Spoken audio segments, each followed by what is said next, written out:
Part 1. I do not need your The permission scent of to do my stale job. champagne You are mingled with overstepping the your sharp bounds. tang of industrial-strength cleaner, clinging to the cold marble floor of Nexor's executive suite.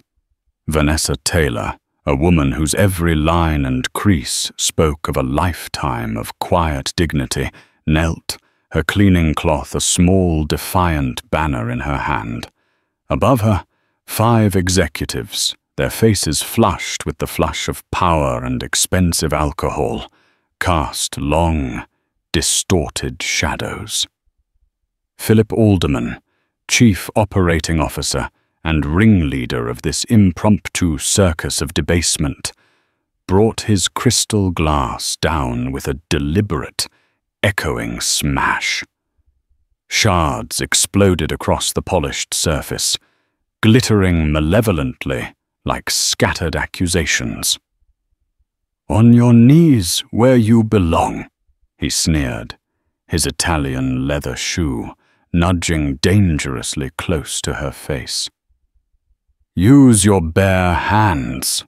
We wouldn't want cleaning products to damage fine craftsmanship," Vice President Thompson, a man whose smirks were as practiced as Alderman's cruelty, recorded the scene on his phone, a low chuckle escaping him. "This will go viral," he muttered, more to himself than anyone else. The other men, their glasses clinking in a macabre toast, revelled in their shared dominion. But as Vanessa's fingers trembled, it wasn't fear that coursed through her, but a cold, unyielding fire of fury. She gripped her cleaning cloth tighter, each face a sharp, indelible etching in her mind. What these men, blinded by their hubris and the intoxicating aroma of unchecked power, failed to grasp, was that they had not merely humiliated a cleaning lady. They had just forged the instrument of their own spectacular undoing. They had made the biggest, most catastrophic mistake of their careers.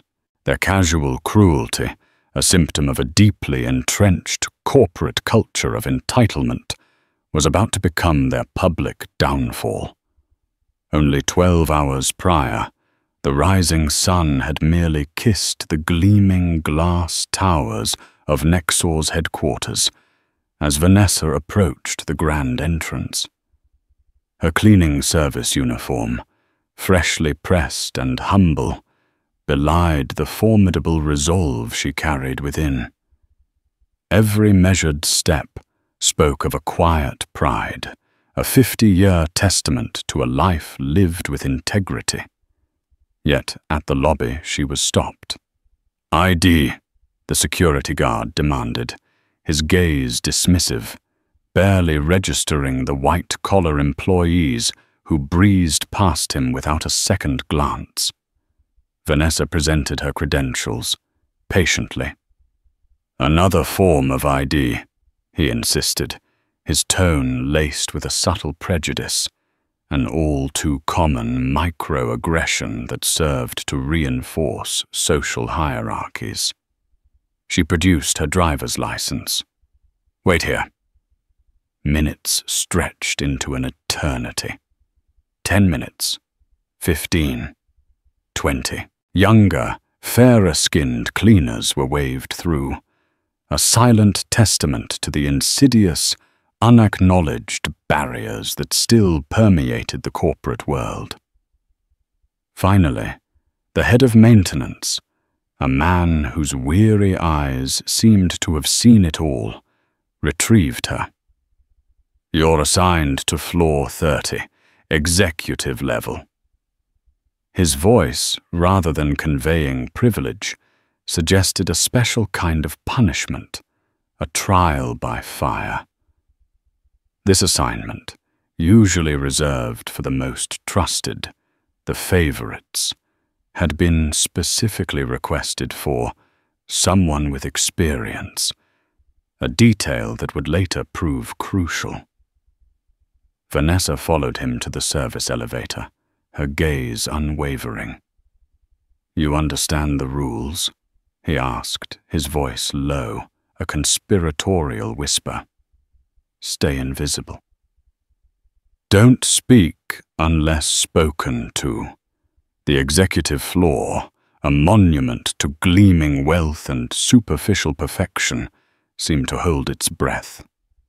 Vanessa, a maestro of meticulousness, organized her cart, starting her work with the corner offices. In the cavernous conference room, documents lay scattered, carelessly splayed across the polished mahogany table. She caught a glimpse of spreadsheets, names highlighted, a chilling pattern emerging. Predominantly minorities and employees over 45. The unspoken truth of restructuring lay bare, revealing a calculated strategy veiled under corporate jargon. This wasn't merely about optimizing efficiency. It was a cynical exercise in discarding perceived liabilities, irrespective of talent or tenure, driven by a myopic focus on short-term gains. "The help is here," a sharp, condescending voice cut through the silence. It was Philip Alderman, striding in with the assured gait of a man who believed the world owed him deference. Vice President Gregory Thompson trailed behind him, a shadow of complicity. Vanessa, a paragon of professional humility, kept her eyes down. "Coffee. Black," Alderman commanded, not even bothering to look in her direction. "I'm with the cleaning service, sir," Vanessa explained quietly, her voice a calm counterpoint to his imperiousness.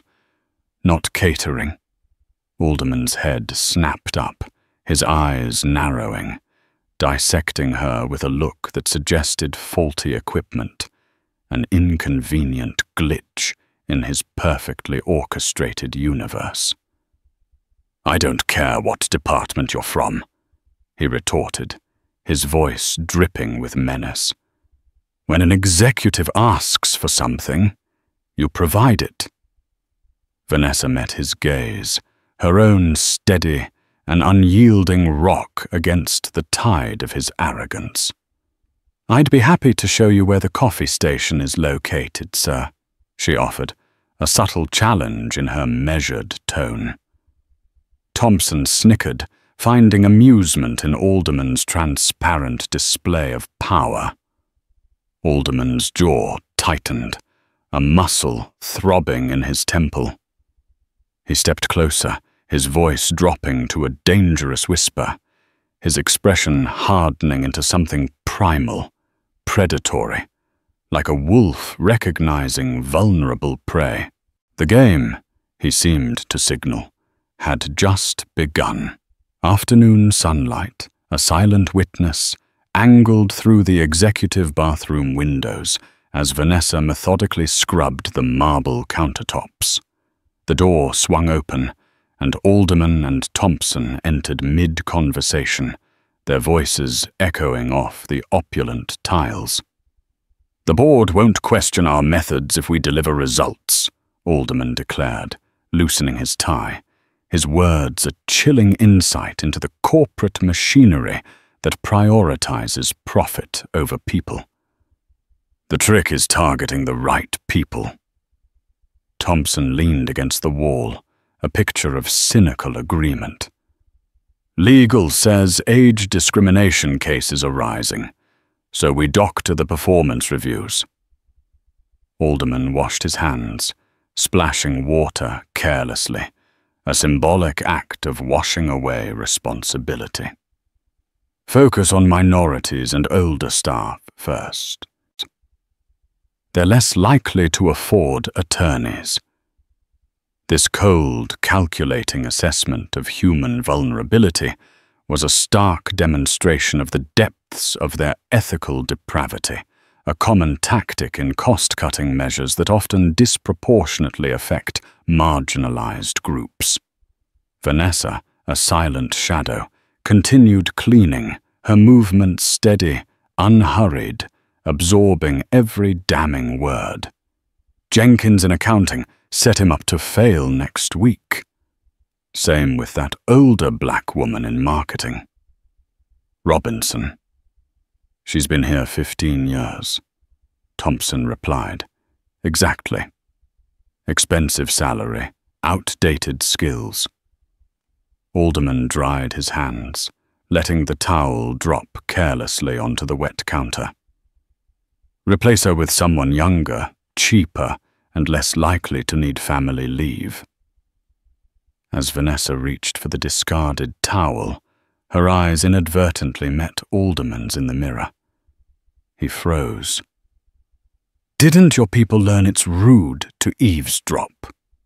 His voice cut like ice, sharp and venomous. Thompson shifted uncomfortably, a flicker of apprehension in his eyes.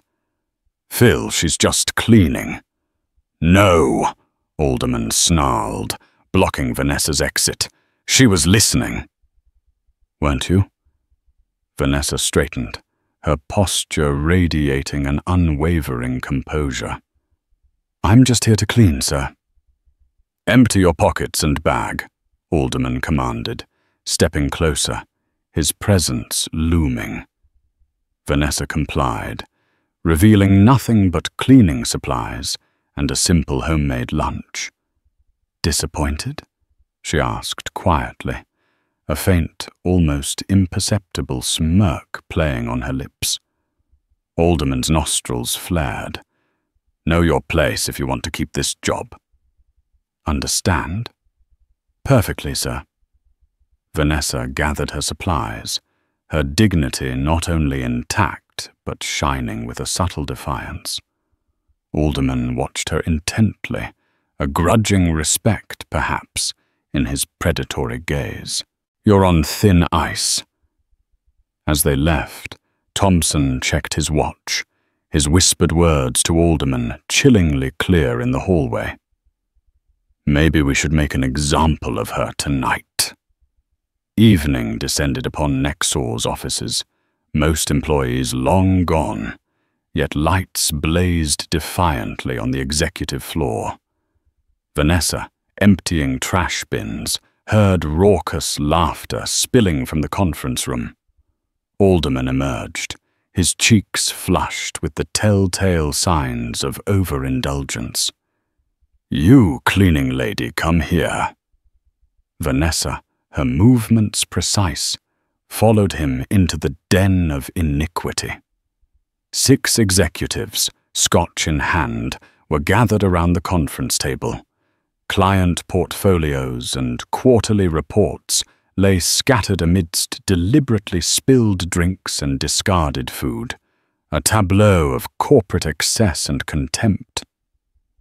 Gentlemen, Alderman announced, a theatrical flourish in his voice. I promised entertainment. Vanessa stood perfectly still, an invisible armor shielding her dignity. Our cleaning lady will demonstrate her skills. Alderman gestured dramatically. Show us how thoroughly you clean. The men exchanged amused glances, one chuckling, swirling amber liquid in his glass. My shoes could use attention. Brilliant idea, Davis, Alderman clapped, his glee almost childlike. Get on your knees and clean around our shoes. Vanessa didn't move. That's not part of my job description. Alderman's smile vanished, replaced by a cold, reptilian stare. Your job description is whatever I say it is, he hissed, stepping closer, his voice lowering to a dangerous growl. Unless you'd prefer unemployment. I understand college tuition is expensive these days. Vanessa's daughter's face flashed in her mind. Tuition due next month, the apartment rent, the mounting medical bills, the weight of responsibility, the brutal realities of economic vulnerability pressed down upon her. She knelt, slowly, deliberately. That's better, Alderman declared, placing his shoe inches from her face. "Now make it shine." Thompson pulled out his phone, a gleam of predatory excitement in his eyes. "This is gold. The guys at the club won't believe it." "Use your hands," instructed another executive, Davis, dropping his napkin deliberately. "Cleaning products might damage the leather." Vanessa's hands, though trembling slightly, moved with meticulous precision as she wiped the fine Italian leather.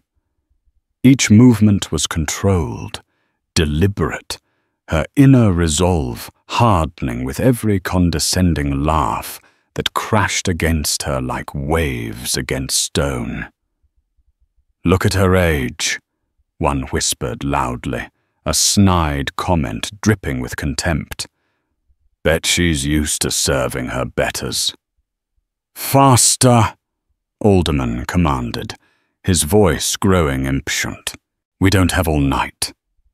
Vanessa moved from man to man, methodically, her fingers memorizing the intricate stitching of their shoes, the arrogant lines of their faces, the embossed names on their gold badges. It was a macabre ritual, a performance of power, but she was turning their weapon into her own. When they were distracted by a new round of drinks, she subtly slipped her phone from her pocket, positioning it carefully within her apron. The recording light blinked red, a silent beacon of impending justice. "What's your name, anyway?" Davis, the youngest executive, asked, his voice marginally less cruel than the others. "Vanessa Taylor," she answered clearly, her voice steady, ensuring the recording caught every syllable. "Well?"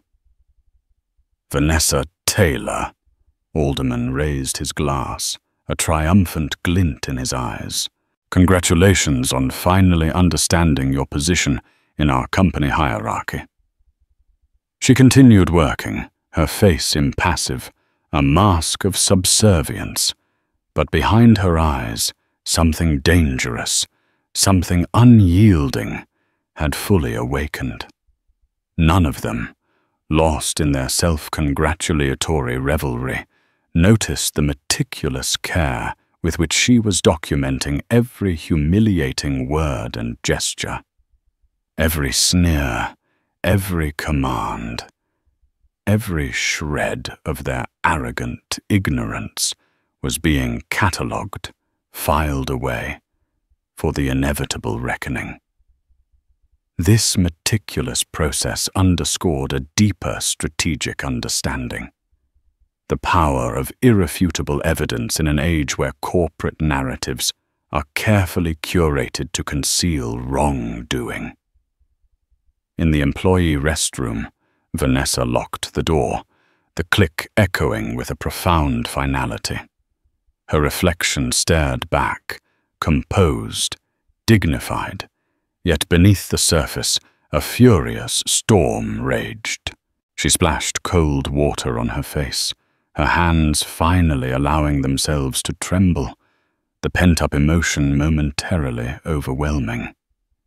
"Never again," she whispered to her reflection, the words solidifying into an iron resolve. "This ends now." She retrieved her phone from her apron pocket, checking the recording quality. 37 minutes of crystal-clear evidence. Her finger hovered over a familiar number, then dialed. "James, it's happening again," she whispered, leaning against the cold wall. "Worse than Western Financial last year." The voice on the other end, calm, professional, requested details. Nexa Corp. Targeted discrimination against older employees and minorities. Hostile work environment.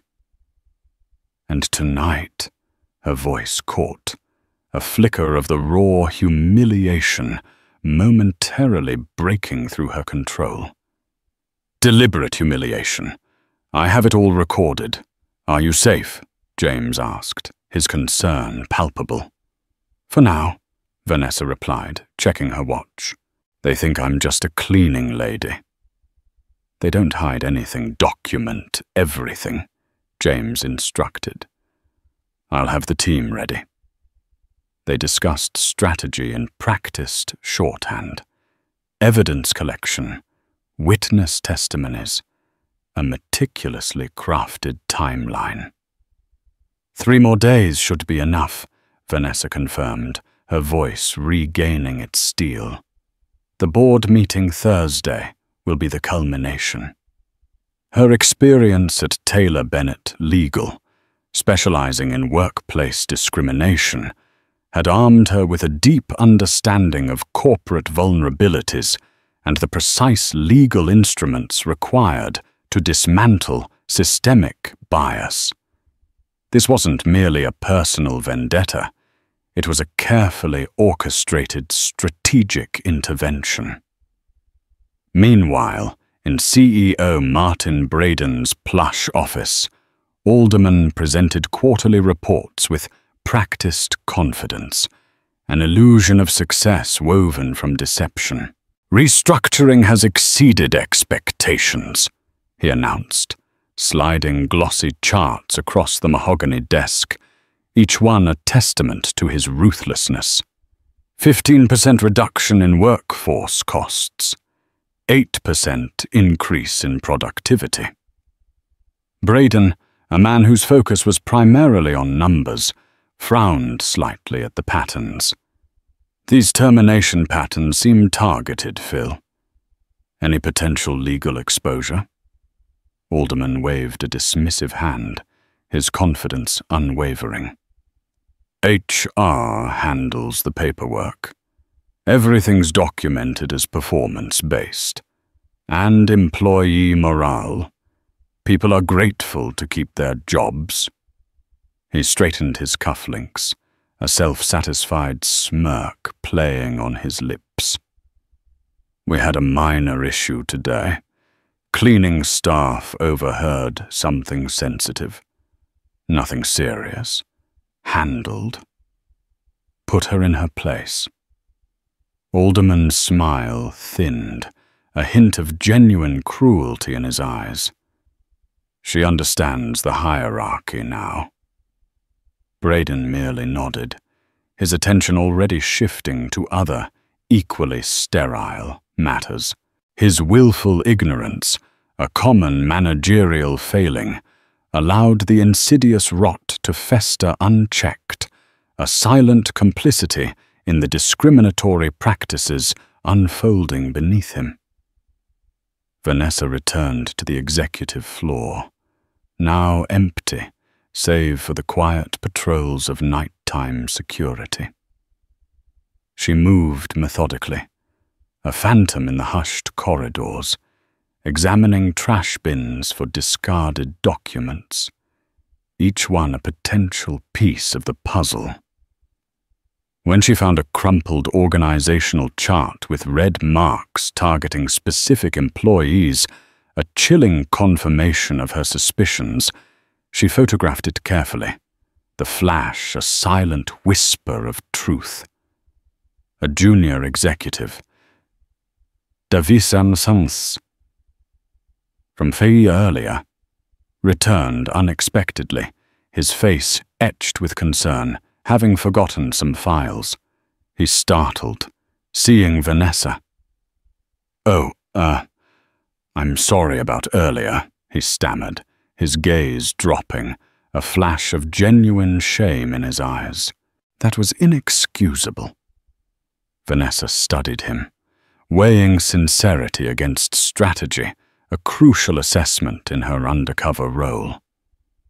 "Not your fault," she answered finally, her voice soft, continuing her work. Davis hesitated. "If you need anything." "Thank you," Vanessa interrupted softly, a subtle acknowledgement of his nascent courage. She memorized his name badge, Michael Davis, VP Development. After he left, Vanessa continued her meticulous documentation, whispering to herself as she worked, a silent mantra of her mission. Sometimes the best way to clean up a mess is to expose exactly how it was made. The truth, like a persistent stain, needed to be brought to light, not merely scrubbed away. The power of an internal whistleblower, one willing to risk their own career for justice, would prove invaluable. Morning light flooded the Nexacor lobby, a stark contrast to the shadows of the previous night. Vanessa's supervisor intercepted her before she reached the elevators. "Change of plans." He checked his clipboard, a hint of surprise in his voice. "Alderman specifically requested you for the executive floor, permanently." His eyebrows rose in mild astonishment. "Executives usually complain about cleaners, not request them." Vanessa's face revealed nothing, a carefully constructed mask of professional inscrutability. "I'm thorough." "Must be," he conceded, handing her a new key card. "Don't make me regret this assignment." The executive floor, now a hive of activity, buzzed with the nervous energy of impending corporate machinations. Vanessa cleaned methodically, invisible yet seeing everything, every whispered conversation, every furtive glance. She entered Alderman's empty office, dusting his desk while her eyes, keen and alert, scanned documents, absorbing information. A printer whirred to life, spitting out fresh emails, discussions about productivity improvement, targeting employees over 45. Vanessa photographed each page discreetly, a silent click preserving the damning evidence. The door opened. Alderman froze, catching her near the printer, his eyes narrowing, a predatory glint within them. "What are you doing?" His voice cut through the room, sharp and accusatory. Vanessa held up her dusting cloth, her composure unruffled. "My job, sir." "Snooping through my papers looks more like it," he snarled, stalking forward, snatching the documents from the printer. "Give me one reason not to have you fired right now." "Firing without cause might attract attention," Vanessa suggested calmly, a subtle threat veiled in a professional observation. "I'm simply cleaning." Alderman studied her, his eyes narrowing further, trying to decipher the enigma before him. "You're either very brave or very stupid." He circled her like a predator, assessing, calculating. "I have special tasks for you today." Throughout the morning, Alderman called Vanessa for an escalating series of demeaning jobs, each one a calculated act of power and control. He summoned her to clean a coffee spill while continuing his meeting, criticizing her speed with cold disdain. He dropped papers deliberately, making her gather each one individually, a subtle performance of her perceived subservience. "Slower," he commanded when she efficiently reorganized them, his voice laced with venom. "I want to see you crawl." Vanessa complied, each humiliation recorded not just on her hidden phone, but seared into her memory, meticulously catalogued as further evidence of their unbridled cruelty. In the hallway, she witnessed Thompson berating a young black employee. His voice, sharp and cutting, carried through the glass walls. "This is basic competence, Danielle. If you can't handle simple tasks, perhaps we overestimated your potential." The young woman, Danielle, blinked back tears, her dignity visibly crumbling. "Yes, sir." It won't happen again. Later, Vanessa found Danielle crying in the bathroom, her small frame racked with sobs. "Are you all right?" Vanessa asked, offering a tissue, her voice laced with genuine concern. Danielle wiped her eyes, her voice choked with emotion. 3 years of excellent reviews, then suddenly everything I do is wrong. Vanessa hesitated, then locked the bathroom door, a silent act of solidarity. "How long has this been happening?" "Since the new restructuring plan," Danielle explained, straightening her blouse, a flicker of defiance in her eyes. "It's not just me. Everyone over 40 or not white. Suddenly, we're all underperforming." Vanessa nodded slowly, the pieces of the puzzle falling into place. "They did something similar to me last night," she confides, pulling out her phone, a silent offer of truth. "Would you be willing to see something important?" 3 days into her extended assignment, Vanessa pushed her cleaning cart past the conference room. Inside, Alderman hosted an executive lunch, the clink of crystal glasses against fine china plates, a jarring counterpoint to the quiet desperation outside. "Taylor," Alderman called out, his voice dripping with condescension. "Come in." Vanessa entered, keeping her eyes appropriately lowered, playing her role perfectly. "Clean while we eat." He gestured vaguely toward a water ring on the table. "Try not to disturb our meeting."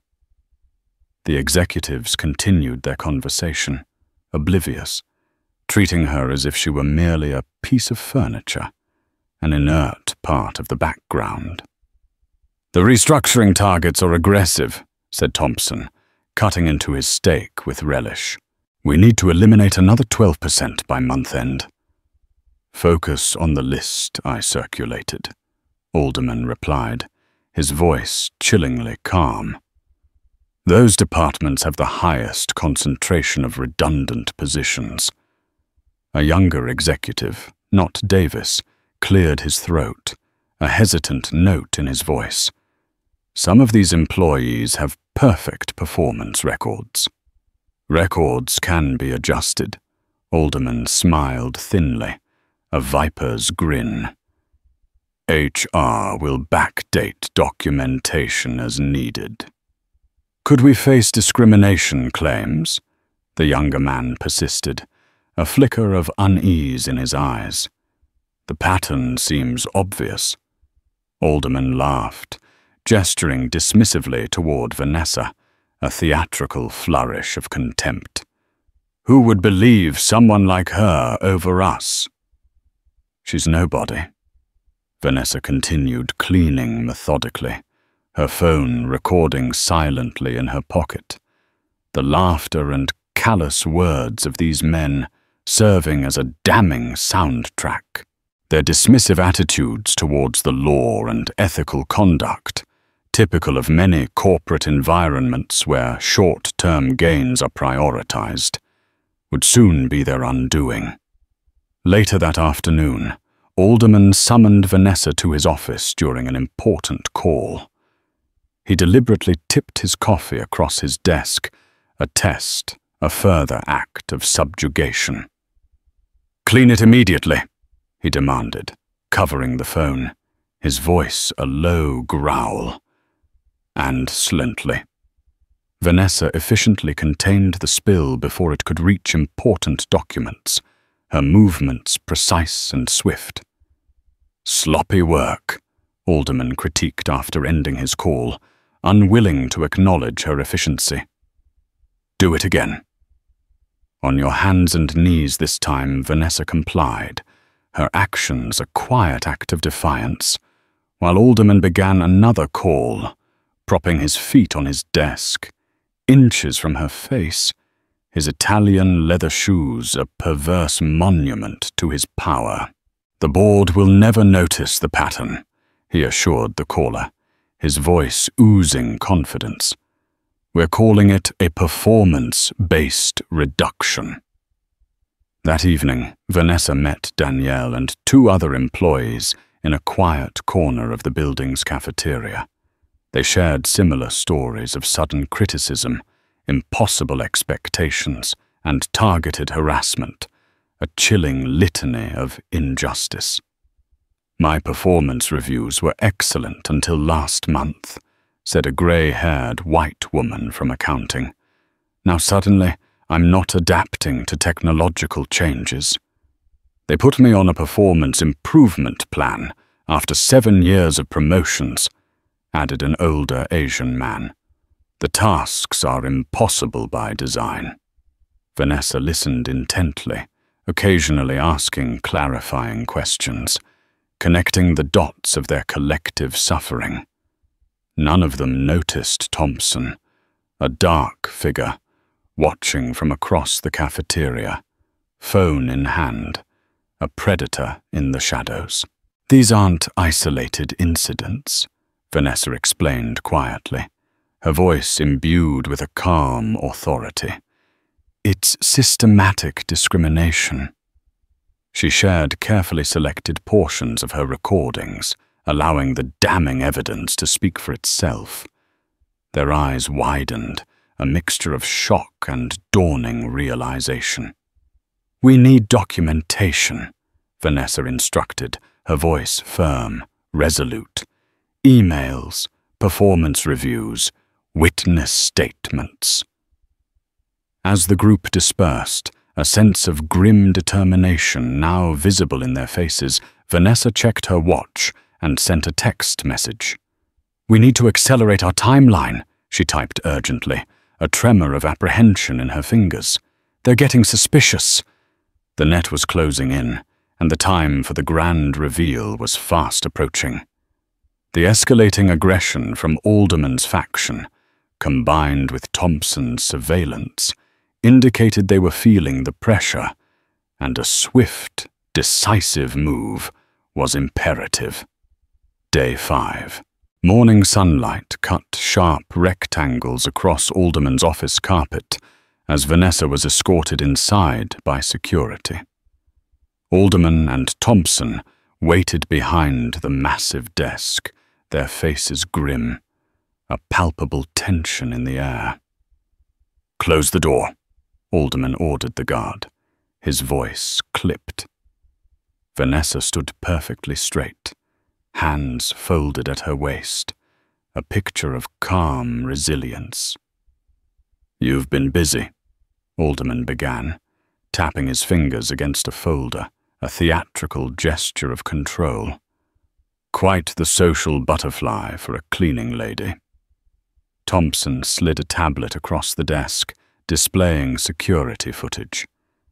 Vanessa meeting with Danielle and the others, their clandestine gathering now exposed. "Stirring up trouble among my employees," Alderman's voice remained conversational, deceptively calm. "Dangerous. Collecting grievances, spreading discontent." Vanessa said nothing, her silence a potent weapon. "We've come to a crossroads, Ms. Taylor," Alderman leaned forward, his voice a low purr. "2 options." "Or?" Vanessa asked, her voice steady, betraying no fear. Thompson smirked, savoring the moment. "Termination for theft." He held up a company pen, a cheap plastic thing, utterly meaningless, yet now imbued with sinister purpose. "Found in your cleaning cart. Corporate property. A serious offense," Alderman added, his voice oozing false concern, "worthy of a very negative reference."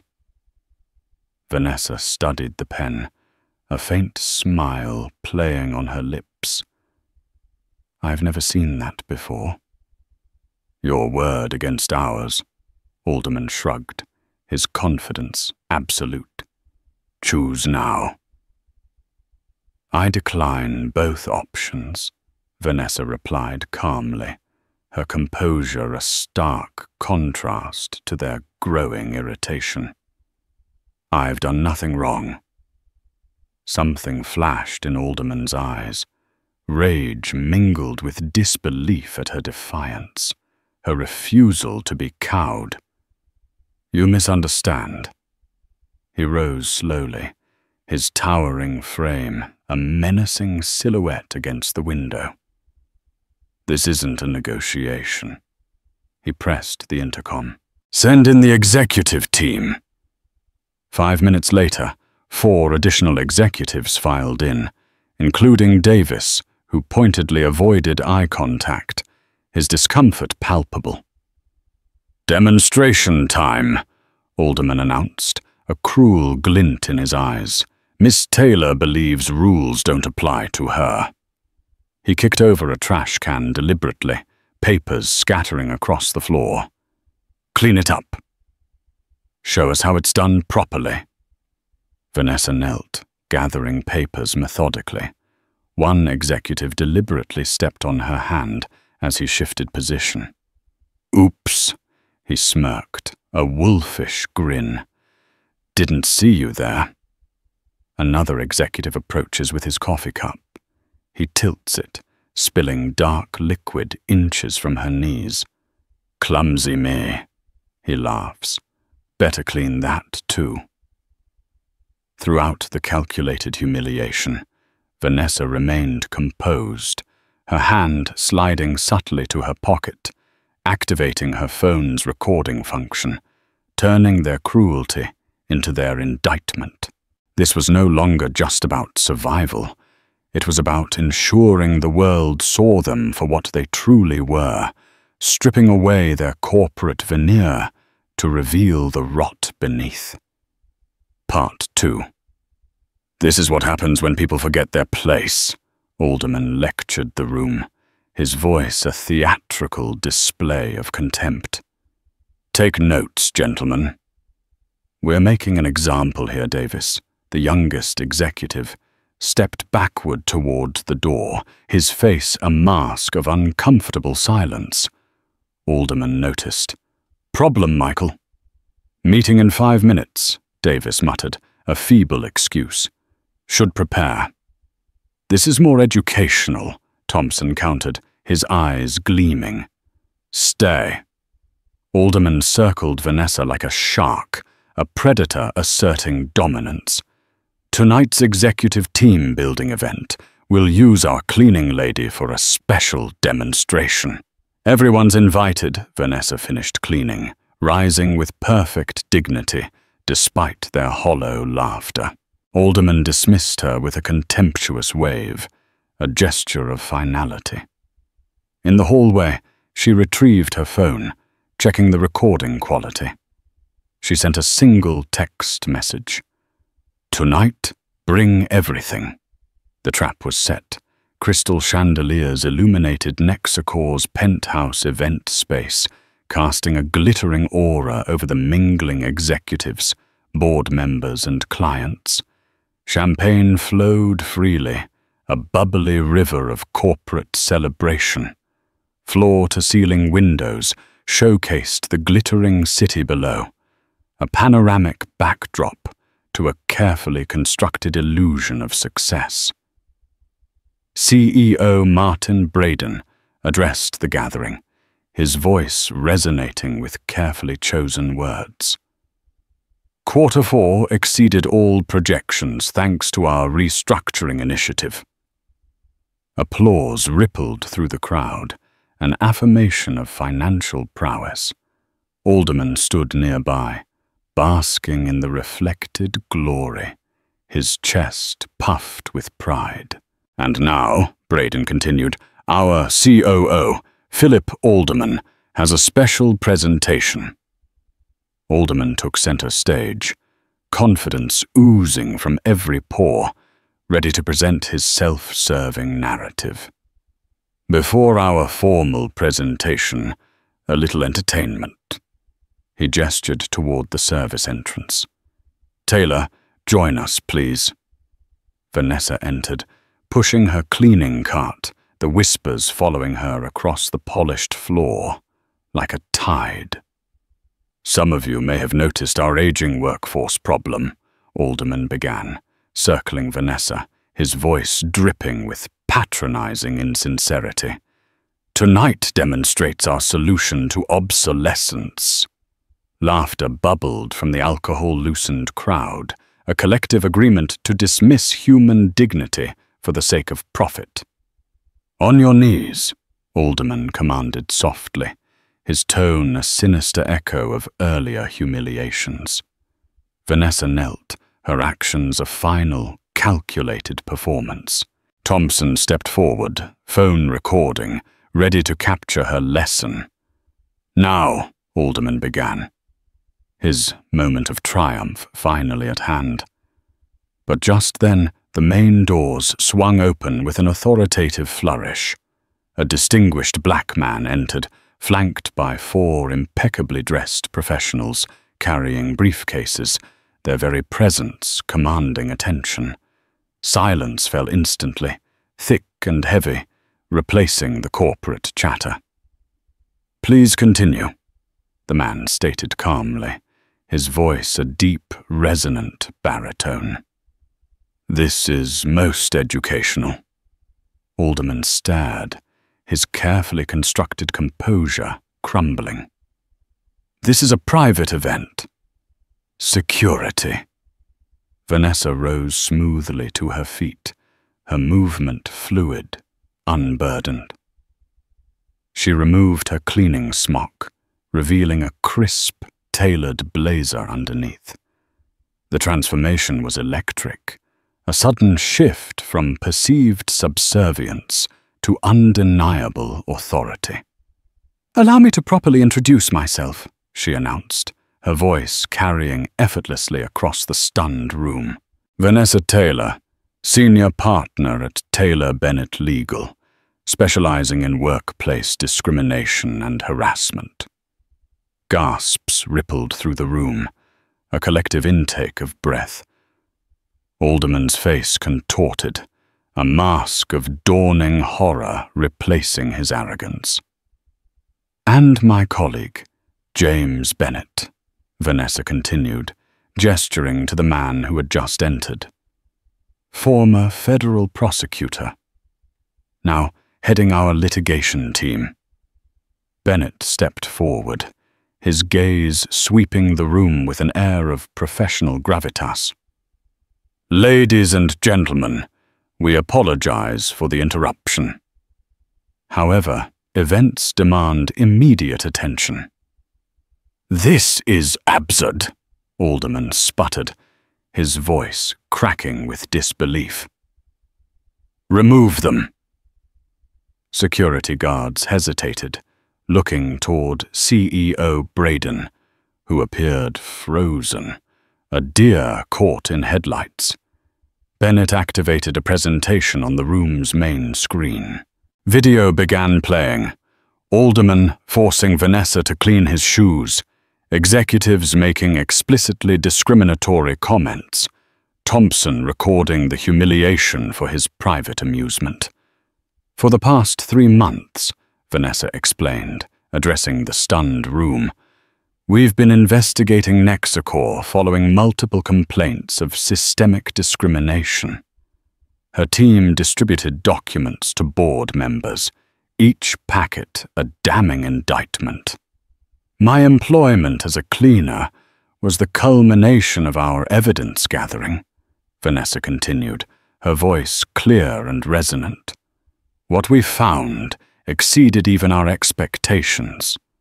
Another team member advanced the presentation, graphs showing termination patterns by age and race, emails discussing targeting minorities, performance reviews altered retroactively to justify terminations. 47 current and former employees have joined our class action, Bennett added, his voice firm. "The evidence is comprehensive." Board members whispered urgently, their faces pale. Clients, sensing the corporate earthquake, edged toward the exits, "This is a misunderstanding," Alderman protested, his voice a desperate plea. "These recordings are out of context." "Context?"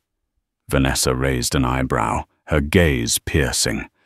"Like instructing HR to falsify performance records, or discussing how to systematically eliminate employees over 40. CEO Braden stepped forward, his face ashen, attempting a defense. "I had no knowledge." "Your signature appears on the restructuring plan," Bennett interrupted, displaying the document on screen. The one, specifically targeting protected classes Davis, the junior executive, suddenly moved to Vanessa's side, a beacon of courage in a sea of complicity.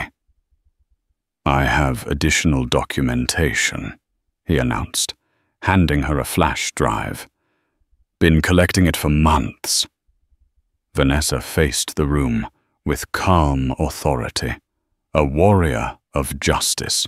"Discrimination isn't just morally wrong, it's legally actionable, and we have everything we need." She turned directly to Alderman, whose arrogance had dissolved into naked, petrified fear. "Mr. Alderman, you once said nobody would believe someone like me over someone like you. Let's test that theory in court."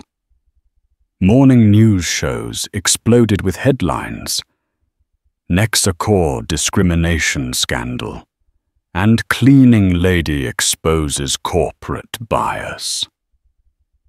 Business channels dissected the implications, estimating the financial fallout and the potential long-term damage to Nexacor's reputation and market value. Social media erupted, #CleanHouse and #CorporateFraud trending nationwide. Video clips of Alderman forcing Vanessa to scrub his shoes, carefully edited to protect other victims, circulated relentlessly across platforms, becoming a powerful symbol of corporate arrogance. Inside Nexacor headquarters, chaos reigned. CEO Braden called an emergency board meeting at 6 a.m. Security escorted Alderman and his executive team from the building, their personal items in cardboard boxes, their employee badges confiscated. A swift, public humiliation, reflecting the gravity of their transgressions. Shocked employees whispered in corridors, a new sense of hope mingled with years of suppressed resentment. HR representatives scurried between departments, instructed to maintain calm, a futile exercise in the face of such profound systemic failure. "Effective immediately," Braden announced to assembled department heads, his voice strained and devoid of his usual corporate polish. "Philip Alderman and the involved executives are placed on administrative leave pending investigation. This situation does not reflect Nexacor's values." The irony of his statement wasn't lost on employees who had suffered for years under those very values. Crisis management teams occupied conference rooms around the clock, desperately attempting to control the narrative. PR representatives drafted statements, then discarded them as new evidence, leaked or otherwise, continued to emerge. Legal teams reviewed thousands of documents, finding discrimination patterns dating back 5 years, revealing a deep-seated institutional problem rather than isolated incidents. HR scrambled to contact affected employees, many of whom were already speaking with Taylor Bennett Legal. Across town, in a federal courthouse, Vanessa and James Bennett filed a comprehensive class action lawsuit. The 47-page document detailed systematic discrimination based on age, race, and gender. Evidence included video recordings, internal communications, altered performance reviews, and witness testimonies, forming an unassailable case. The complaint named Nexacor, Alderman, Thompson, and 3 other executives as defendants, citing pervasive and deliberate violations of federal anti-discrimination statutes. Television cameras captured Vanessa exiting the courthouse, composed and authoritative in a tailored suit. Reporters surged forward, microphones extended, questions overlapping. "Miss Taylor, why pose as a cleaning lady instead of using traditional investigation methods?" a reporter shouted. Vanessa approached the microphones calmly, her voice measured but firm. "Systemic discrimination hides behind closed doors. Sometimes you need to open them yourself."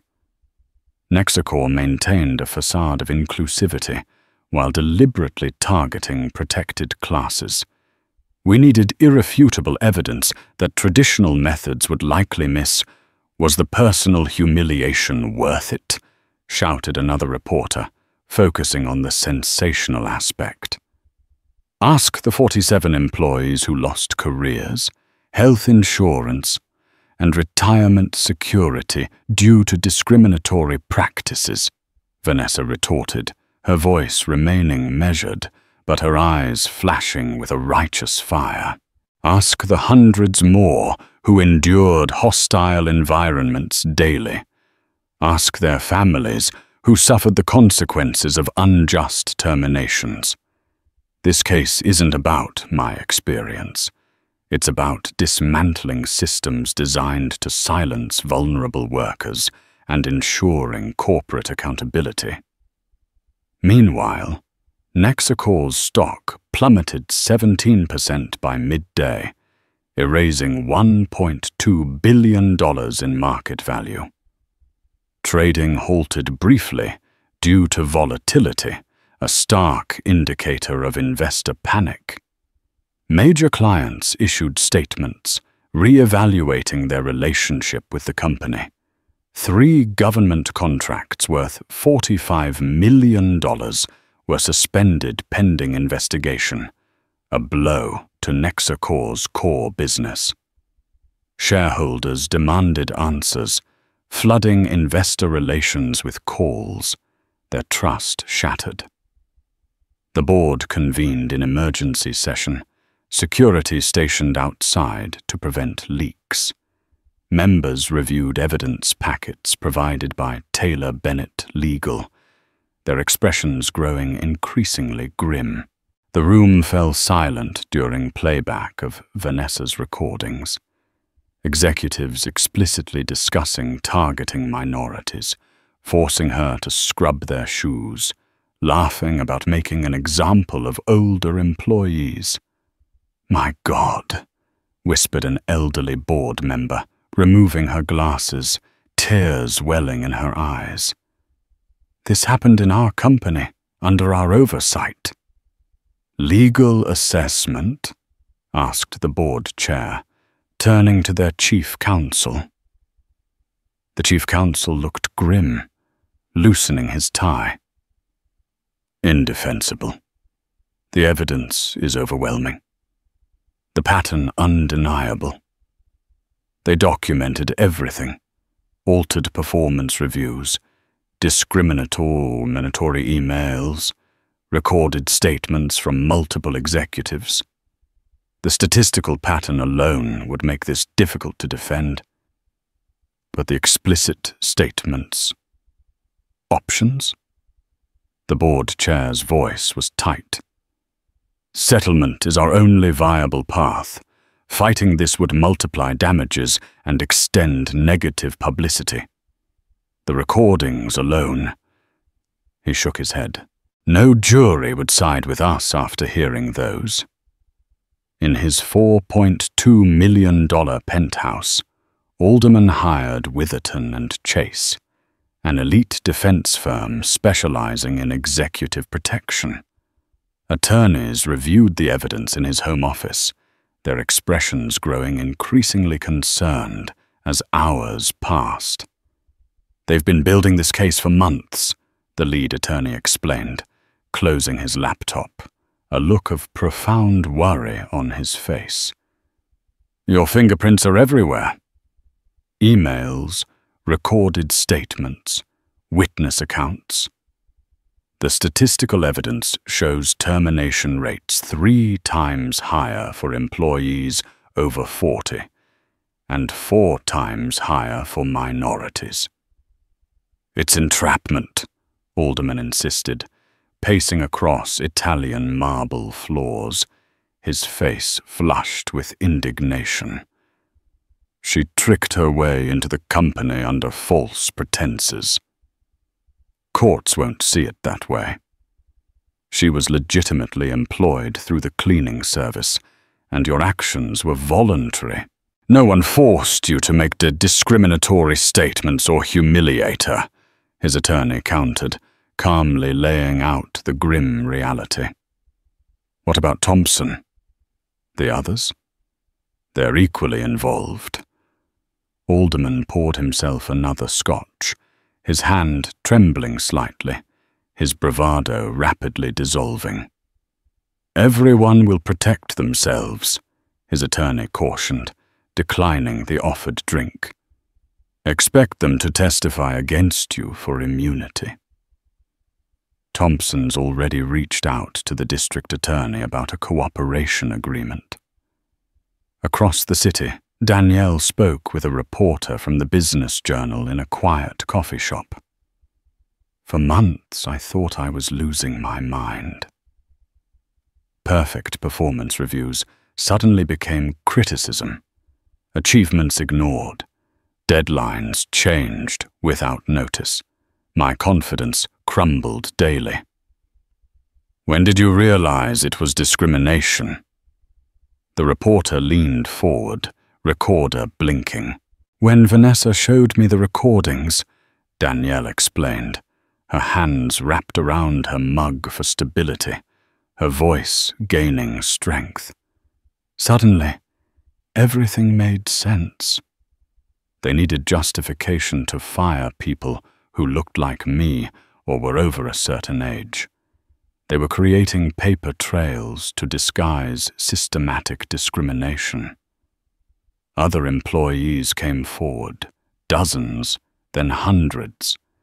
Their stories, echoing Danielle's experience, created a devastating pattern that dominated news cycles, exposing the widespread nature of the problem.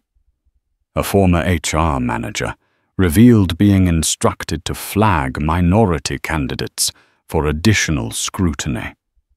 A terminated executive disclosed meetings where departments were evaluated based on demographic flexibility, code for how easily older and minority employees could be removed. Internal Nexacor documents leaked, showing prior complaints buried by HR at Alderman's direction. 3 former HR employees confirmed being ordered to destroy documentation of discrimination claims, revealing the deliberate cover-up. The whistleblower Michael Davis provided years of evidence he secretly collected, including recordings of executive meetings where Alderman explicitly discussed targeting diversity hires for termination during restructuring. "I couldn't stop it alone," Davis explained in a videotaped deposition, his voice steady but strained.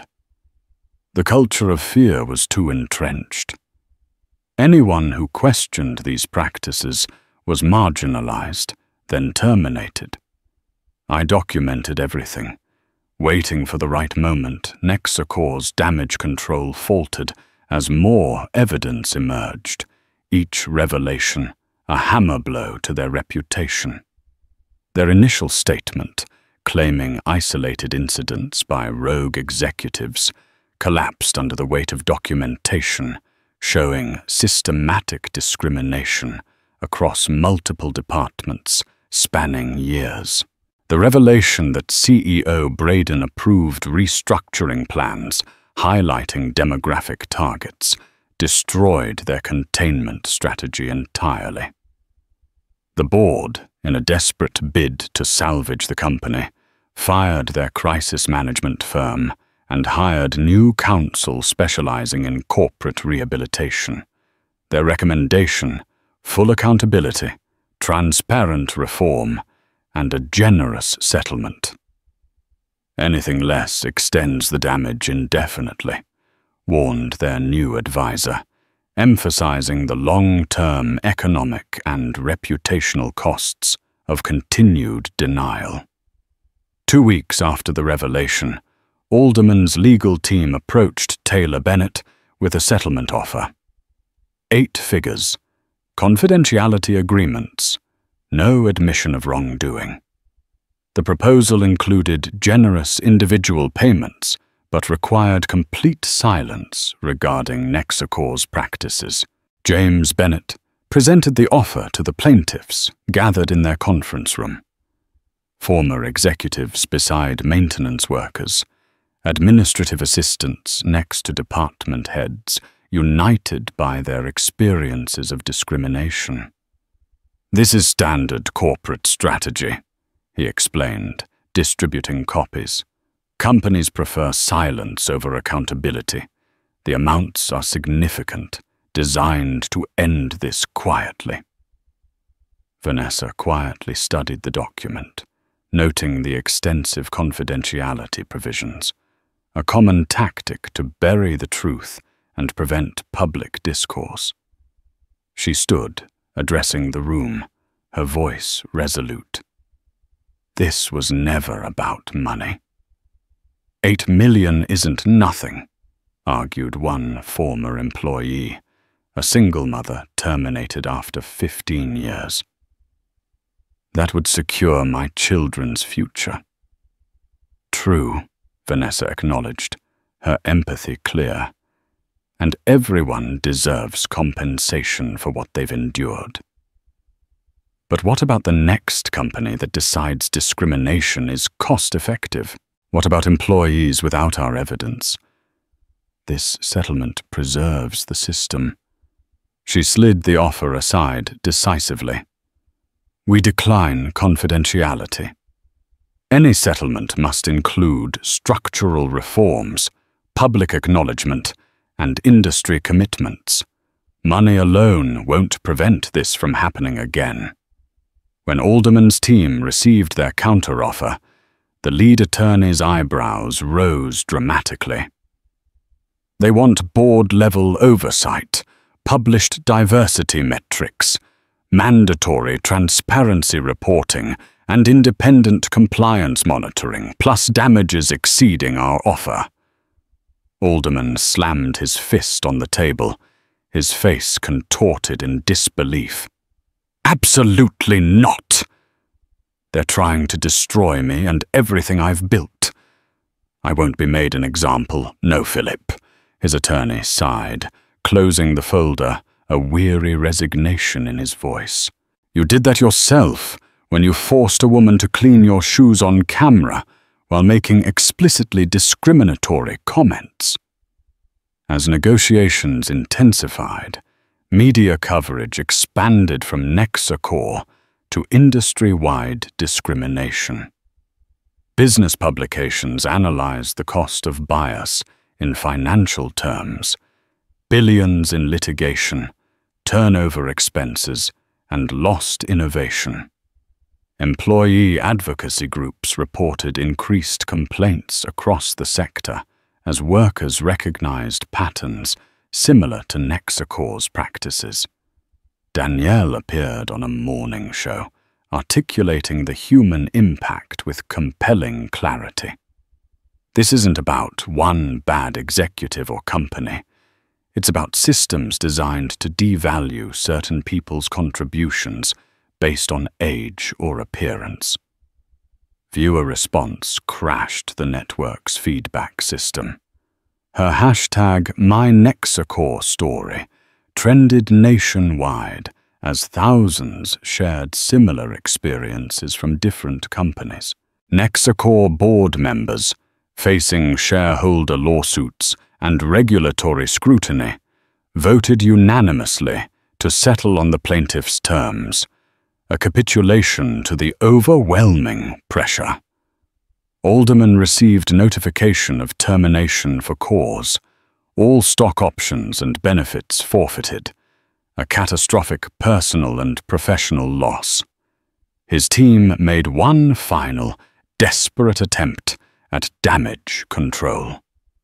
6 weeks later, Nexacore's main conference room had been transformed into a quasi-courtroom.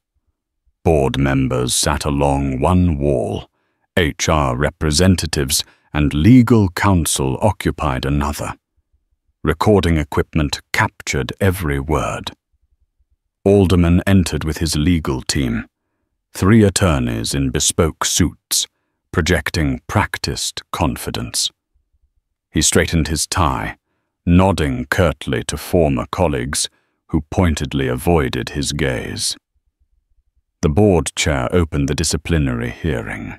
This proceeding will determine employment termination terms for executives involved in discriminatory practices. Vanessa sat with James Bennett at a side table, surrounded by documentation. She wore a simple navy suit, commanding respect without ostentation, her presence a powerful statement. Alderman's lead attorney began with aggressive misdirection. This entire case stems from deceptive infiltration. Miss Taylor misrepresented herself to gather information under false pretenses. Bennett rose calmly. My client was legitimately employed by the cleaning service contracted by Nexacore. No misrepresentation occurred. The board chair nodded. Proceed to substantive matters. Vanessa presented methodically organized evidence. Video testimony from former employees described systematic targeting based on age and race. Financial analysis demonstrated how discrimination boosted short-term profits while creating massive long-term liability. The pattern is undeniable, Vanessa explained, displaying color-coded termination charts. Employees over 40 were 340% more likely to receive negative performance reviews after the restructuring initiative began. Alderman shifted uncomfortably as his messages appeared on screen. Focus on the older ones first. They're more expensive and easier to replace. And, chillingly, Jenkins is black and over 50. Perfect termination candidate. Thompson testified next, already negotiating reduced penalties. It was Alderman's strategy. I just implemented his directives. Yet you recorded employees being humiliated, Bennett countered, his voice sharp. For entertainment. Thompson stared at the table, his earlier bravado gone. Poor judgment. The most damaging evidence came from Michael Davis, who presented 3 years of documentation showing escalating discrimination under Alderman's leadership. I raised concerns repeatedly, Davis testified, his voice steady but strained. He said, and I quote, "Some demographics aren't worth the investment." Through it all, Alderman maintained a facade of injured professionalism, but when cross-examination began, cracks appeared. Did you instruct HR to alter performance reviews? Vanessa asked directly. That's standard performance management, Alderman deflected, evasive. Yes or no? Vanessa persisted, her gaze unyielding. Business requires difficult decisions. Did you target employees based on age and race? Alderman's attorney interjected. My client made decisions based solely on business factors. Vanessa played the recording where Alderman explicitly discusses targeting minorities and older workers. The board visibly recoiled, the undeniable proof laying bare his deceit. As questioning intensified, Alderman's composure deteriorated. His responses grew defensive, then combative. You're twisting everything! He finally exploded, his true colors revealed. This company needed modernization. We were carrying dead weight. People who couldn't adapt, wouldn't retire, taking positions from qualified younger candidates. The room fell silent, the raw prejudice laid bare. His attorney winced, knowing the damage was irreparable.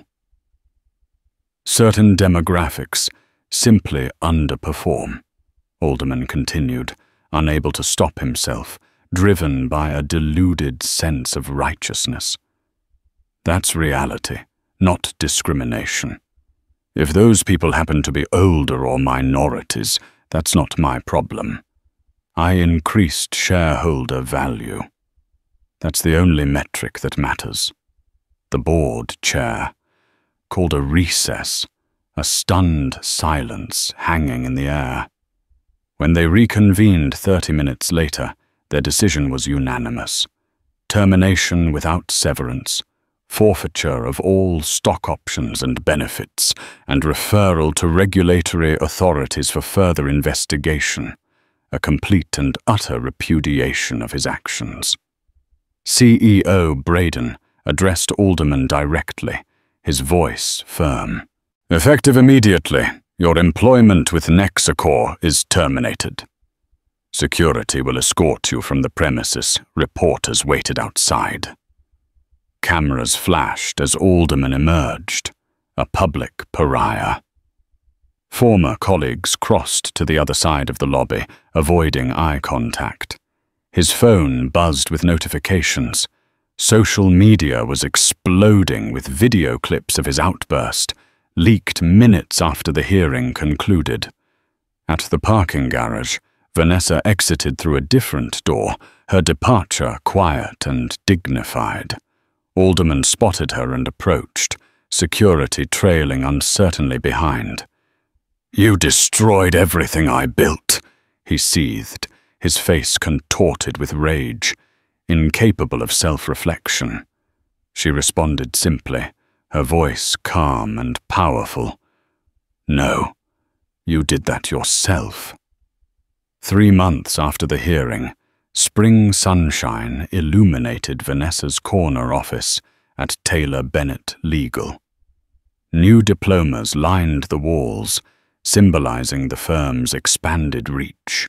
Recent hires buzzed around, expanding their workplace justice division. Phone lines flashed continuously on her desk. Business publications featured headlines, Nexacor Settlement Reshapes Industry Standards, and The Taylor Precedent, How One Case Changed Corporate Accountability. The settlement terms had become public.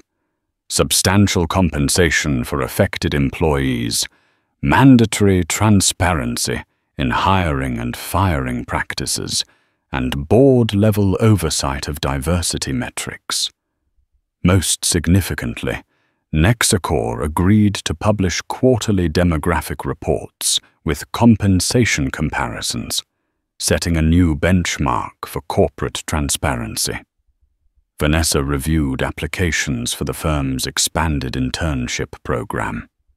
The candidate pool, primarily from underrepresented backgrounds, had tripled since the Nexacor case, a testament to its impact and her growing legacy. Across town, competitors scrambled to audit their own practices. HR departments implemented new documentation protocols. Diversity officers received expanded authority, recognizing their crucial role in mitigating legal risks and fostering a healthier corporate environment. Industry publications ran special issues on discrimination risk management, analyzing the Nexacor case as a blueprint for avoiding similar pitfalls. James Bennett entered with fresh analytics. 3 more financial institutions have implemented the Nexacor protocols voluntarily, he reported, a triumphant gleam in his eye. They're calling it preventative compliance. Vanessa scanned the list. Impressive. Major players are recognizing discrimination liability outweighs any perceived benefits. Self-interest driving social progress, James observed. Sometimes justice arrives through unexpected doors.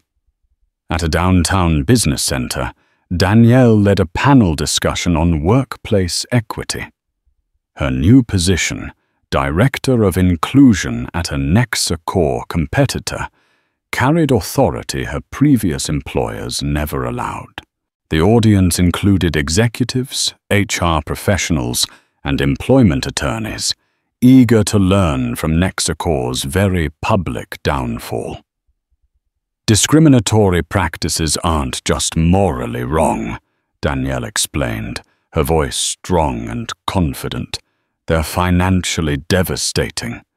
Nexacor's stock still hasn't recovered, while companies adopting transparent practices are outperforming the market. Former Nexacor employees thrived in their new roles. The company's discriminatory practices inadvertently created a talent pool of experienced professionals eager to demonstrate their capabilities, a stark illustration of the hidden costs of bias. Competitors recruited them actively, emphasizing inclusive culture as a selling point, turning Nexacor's loss into their gain. Vanessa received an invitation to address the Association of Financial Executives. Her keynote speech, The Business Case for Equality, sold out within hours, its title alone a testament to the seismic shift in corporate consciousness. Corporate Counsel nationwide studied the Nexacor case as both a warning and a roadmap. Meanwhile, Michael Davis stepped into his new role at the transformed Nexacor as Executive Vice President of Ethics and Inclusion. He reported directly to the board, a powerful symbol of the company's commitment to change. His first initiative, an anonymous reporting system protecting whistleblowers from retaliation, a crucial step in fostering a culture of psychological safety. Our goal isn't just compliance, Davis explained to assembled employees, his voice earnest. We're creating a model where everyone's contributions receive fair evaluation. Under new leadership, Nexacor rebuilt its culture methodically. Quarterly transparency reports demonstrated demographic balance, returning to departments previously purged. The board established compensation equity reviews, preventing future discriminatory patterns, an institutional safeguard against the very biases that had nearly destroyed them. Outside the corporate world, academic researchers analyzed the case's impact. Business schools developed ethics curricula based on Nexacor's failures. Legal journals published analyses of evidence collection techniques pioneered by Taylor Bennett. Regulatory agencies cited the case when strengthening enforcement guidelines. Legislators referenced it during hearings on workplace protection bills. The ripple effects extended beyond individual companies to systemic reform, a testament to the enduring power of one woman's courage. At a national conference on corporate responsibility, A young reporter approached Vanessa after her presentation. Looking back, she asked, was it worth the personal humiliation? Would you do it all again? Vanessa considered the question carefully, surveying the room filled with executives now implementing reforms, a landscape forever changed. Every moment on my knees was worth it, she answered firmly, her gaze steady, because now thousands will never have to kneel. 1 year later, autumn leaves scattered across the campus of City University Law School. Vanessa adjusted her reading glasses, reviewing applications for the newly established Workplace Justice Scholarship. 5 students from underrepresented backgrounds would receive full funding for their law degrees, carrying forward the torch of advocacy. Sunlight caught the framed newspaper on her office wall. The headline read, "Nexa Corps Transformation, from Discrimination Case Study to Diversity Leader." The accompanying photo showed their diverse executive team, Michael Davis prominent among them. Their stock had recovered, climbing steadily as socially conscious investors recognized genuine reform. Quarterly transparency reports showed demographic balance across all departments. Their new tagline, "Equal Opportunity Measured Daily," adorned recruitment materials, a powerful commitment to ongoing equity. Vanessa's phone buzzes. Danielle has arrived for their monthly mentor lunch. They meet at the university cafe, where Danielle shares updates on her Employee Resource Group initiative, now expanding to international offices. "We're setting industry benchmarks for inclusion," Danielle explains, eyes bright with purpose. "3 competitors have adopted our framework." "Your leadership made that possible," Vanessa notes. "Not just the lawsuit." Danielle shakes her head. "The case opened doors, but people like you showed us how to walk through them." They discuss the ripple effects. Hundreds of discrimination complaints filed nationwide. Companies implementing proactive reforms, industry guidelines rewritten. Changes that will protect countless people who will never know why their workplace suddenly prioritizes equity. "How's the scholarship committee?" Danielle asks. "Promising candidates," Vanessa replies. "Future advocates who understand what's at stake." After lunch, Vanessa meets James to prepare for an Industry Leadership Awards ceremony. The American Bar Association is recognizing their firm's contributions to employment law. "I've adjusted your acceptance speech," James says, sliding over revised notes. "Less focus on us, more on the plaintiffs who came forward." "Perfect," Vanessa agrees. Their courage made everything possible. At the ceremony that evening, the ballroom fills with legal professionals and corporate leaders. Vanessa scans the crowd, noticing former CEO Martin Braden among the attendees. After accepting the award, she steps aside to speak with him. "I didn't expect to see you here," she admits. Braden looks older, humbled. "I should have seen the problem sooner. Been more vigilant." He meets her eyes directly. "Your intervention was painful but necessary." "Thank you," Vanessa nods, accepting his acknowledgement without need for elaboration, the quiet understanding of shared responsibility passing between them. Later that night, Vanessa returns to her apartment. The cleaning uniform still hangs in her closet, a deliberate reminder of power unchecked and dignity maintained.